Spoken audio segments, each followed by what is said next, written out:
Favourite serials இனி டிவிக்கு முன்பே சன் நெக்ஸ்ட் ஆப்ல ஜாலியா எல்லாருக்கும் முன்னாடியே பாருங்க. இப்பவே சன் நெக்ஸ்ட் ஆப்பை டவுன்லோட் பண்ணி சப்ஸ்கிரைப் பண்ணுங்க. எங்க என் செல்ல கொடுங்க தயவு செஞ்சு. எங்க என் போனை கொடுங்க. நீ ரெஜிஸ்டருக்கு ஃபோன் பண்ணி ஒண்ணும் சொல்ல வேணாம், புரியுதா? முதல்ல நீ கிளம்பி எல்லாரும் போலாமா? எங்க வேணாங்க, விளையாடாதீங்க, என் செல்ல கொடுங்க. நான் அவ்வளவுதான் சொல்லுவேன். ஆதிரே, நீ எவ்வளவுதான் சொன்னாலும் நான் முடியாதுன்னு தான் சொல்லுவேன். இப்ப நீங்க என் செல்ல தரல, நான் பாட்டுக்கு அப்பா வீட்டு கிளம்பி போயிட்டே இருப்பேன் சொல்லிட்டேன். எங்க நான் சும்மா சொல்லல, நிஜமா தான் சொல்றேன், என் செல்ல கொடுங்க.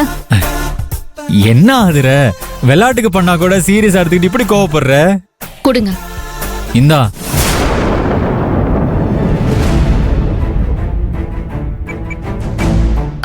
ஆதிரி அக்கா,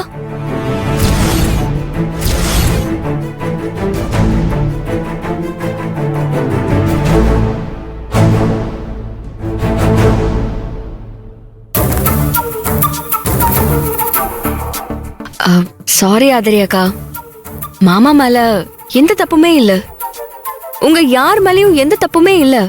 என் அம்மாவும் அண்ணனும் இல்லாம இந்த மேரேஜை ரெஜிஸ்டர் பண்ண வேண்டாம், ஒரு வாரம் டைம் கொடுங்க.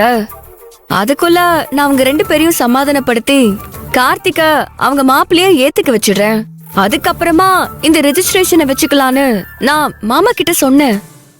அத மாமா உங்ககிட்ட சொன்னாரு. சாரி ஆதிரி அக்கா, எங்க கல்யாணம் ரெஜிஸ்டர் பண்ணணுங்கிற முடிவுல நீங்க இவ்வளவு ஸ்ட்ராங்கா இருப்பீங்கன்னு நான் கொஞ்சம் கூட நினைச்சு பார்க்கவே இல்ல. இது எனக்கு ஏற்கனவே தெரிஞ்சிருந்தா நான் இப்படி ஒரு குழப்பத்தை ஏற்படுத்திருக்கவே மாட்டேன். அதுக்காக நான் மனசார மன்னிப்பு கேட்டுக்கிறேன்க்கா.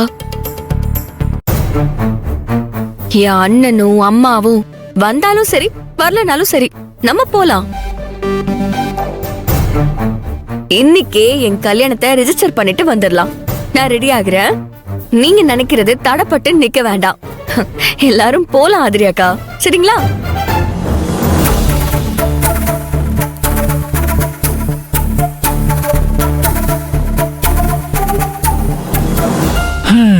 எப்பாடி ஒரு புயலே அடிச்சு ஓஞ்ச மாதிரி இருக்கு. இந்த சத்யாவால ஆரம்பிச்ச பிரச்சனையை அவளே முடிச்சு வச்சுட்டா. ரொம்ப நல்லதா போச்சு. ஆதிரே, நான் போய் ரெடி ஆயிட்டு வரேன்.